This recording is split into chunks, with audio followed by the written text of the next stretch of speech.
राज्यसभा सांसद दीपेंद्र सिंह हुड्डा ने किसानों व मजदूरों के मसीहा रहबरे आजम चौधरी सर छोटू राम जी की पुण्यतिथि पर उन्हें नमन करते हुए कहा कि चौधरी छोटू राम जी ने किसानों को आजादी से पहले जिस गरीबी के गर्त से निकाला था, तीनों काले कानून किसानों को उसी गरीबी के दलदल में धकेल देंगे। दीपेंद्र ने कहा कि किसानों की मांगे न मानकर और एक के बाद एक तारीख देकर सरकार अपने अहंकार को दर्शा रही है। सरकार किसानों से बातचीत नहीं बल्कि उन्हें अपमानित करने का काम कर रही है। 60 किसानों की शहादत के बावजूद किसानों के सब्र का बांध नहीं टूटा। सरकार को इस अनुशासित आंदोलन की कदर करनी चाहिए। दीपेंद्र हुड्डा ने कहा कि चौधरी छोटू राम जी ने पराधीन भारत में कृषि की समस्याओं के निदान के लिए संघर्ष किया और किसानों व मजदूरों के हित में कानून बनवाने का काम किया। गिरवी जमीनों की मुफ्त वापसी एक्ट 1938 से किसानों को जमीन के अधिकार मिलने का रास्ता साफ हुआ।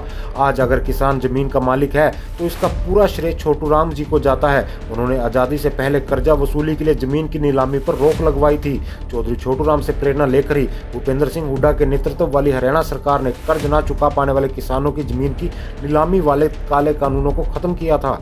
दीपेंद्र हुड्डा ने कहा कि इसके अलावा चौधरी छोटू राम ने Punjab relief indebtedness act 1934, Punjab debtors protection act 1936, साहूकार पंजीकरण एक्ट 1938, गिरवी जमीनों की मुफ्त वापसी एक्ट 1938, कृषि उत्पाद मंडी अधिनियम 1938, व्यवसाय श्रमिक अधिनियम 1940 और कर्जा माफी अधिनियम 1934 कानूनों के जरिए किसानों के मूलभूत अधिकारों को सुनिश्चित किया था।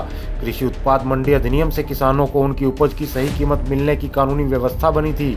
आज मौजूदा सरकार 3 किसान विरोधी कानून बनाकर उसी व्यवस्था को छिन भिन्न करने का प्रयास कर रही है, जिसका देश भर के किसान और किसान संगठन पुरजोर विरोध कर रहे हैं। दीपेंद्र हुड्डा ने कहा कि छोटू राम जी ने पद की लालसा छोड़कर हमेशा गरीबों व किसानों के हकों की लड़ाई लड़ी। वे अंग्रेज हुकूमत के अत्याचारों के खिलाफ ना तो बोलने से डरते थे और ना ही लिखने से। चौधरी छोटू राम जी को नैतिक साहस की मिसाल माना जाता है। उनके लिए गरीब और जरूरतमंद किसानों की भलाई हर एक राजनीतिक धर्म और जात पात से ऊपर थी। आज देश का अन्नदाता किसान पुत्र चौधरी छोटू राम जी के बताए रास्ते पर अपने हक की आवाज उठा रहा है और शांतिपूर्ण तरीके से आंदोलन कर रहा है। किसानों का यह संघर्ष व बलिदान व्यर्थ नहीं जाएगा। सरकार को अपना घमंड छोड़ना ही होगा और किसानों की बात माननी ही होगी। हल्ला बोल हरियाणा।